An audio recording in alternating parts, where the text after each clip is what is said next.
சட்டமன்ற உறுப்பினரை தவறாக பேசினார் என்பதற்காக கைது செய்து சிறையிலே அடைக்கக்கூடிய ஒரு நடவடிக்கையை எடுத்துக்கொண்டிருக்கிறார்கள்.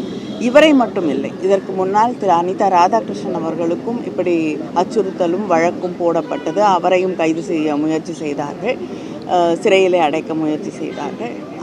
அடுத்து ஒவ்வொரு முறையும் கருத்துக்கள் சொல்லக்கூடிய யூடியூபர்ஸாக இருக்கட்டும், சோஷியல் மீடியாவில் பணியாற்றக்கூடியவர்களாக இருக்கட்டும், அவர்களை எல்லாம் சிறைக்கு அனுப்ப இந்த அரசு ஆட்சி முயற்சி செய்து கொண்டிருக்கிறது. தாவேகா ஜனநாயகத்திலே கொஞ்சமும் எங்களுக்கு அக்கறை இல்லை, நம்பிக்கை இல்லை, மக்கள் மீது எங்களுக்கு எந்த கவலையும் இல்லை என்று தன்னுடைய காவல்துறையை இப்படி எதிர்க்கட்சிகளை அடக்குவதற்கு மட்டுமே பயன்படுத்தி கொண்டிருக்கிறது. அவரை கொலை செய்து விடுவோம் என்பது பேசினதான் நாங்கள் நடவடிக்கை எடுத்தோம் சொல்லி நிர்மல்குமார் சொல்றாரு.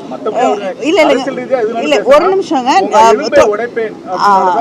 தாவேகாவை சார்ந்தவர்கள் எங்களுடைய முதலமைச்சர் அண்ணன் தளபதி அவர்கள் ஆட்சி பொறுப்பில் இருந்த காலகட்டத்திலே அவரை எவ்வளவு விமர்சித்து பேசியிருக்கிறார் அப்படிங்கிறதெல்லாம் நாங்கள் பார்த்துருக்கோம், நீங்களும் பார்த்துருக்கீங்க.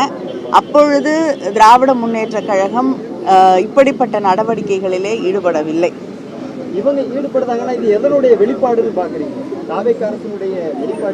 அவங்களுக்கு ஜனநாயகத்தில் நம்பிக்கை இல்லை. யார் தன்னை விமர்சனம் செய்தாலும் அதை ஏற்றுக்கொள்ளக்கூடிய ஒரு மனப்பக்குவமோ மனப்பான்மையோ அவர்களிடம் இல்லை. அவங்க யாருக்கு பயந்து கொண்டு அரசியல் செய்கிறார்களோ அதே வழியிலே தான் அவர்களும் அரசியல் நடத்தி கொண்டிருக்கிறார்கள். நீட் தேர்வை கண்டிச்சு சென்னையில ராப் பாடகர் அறிவு அப்படின்னு சொல்றவரை ஈடுபடுறதுக்காண்டி கைது பண்ணியிருக்காங்க. இதை நீங்க எப்படி பார்க்குறீங்க?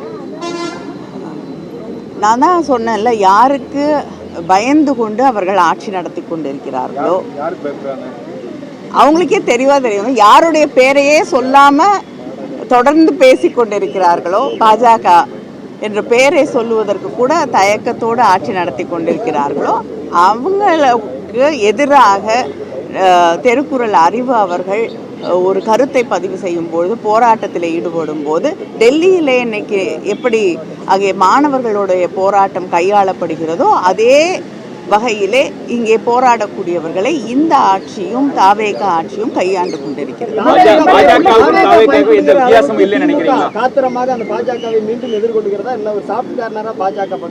திராவிட முன்னேற்ற கழகம் தன்னுடைய கொள்கைகளிலிருந்து கொள்கைகளிலிருந்து தமிழ்நாட்டு நலன் என்று வரும் பொழுது என்றும் விட்டு கொடுத்ததில்லை, விட்டு கொடுக்கவும் மாட்டோம்.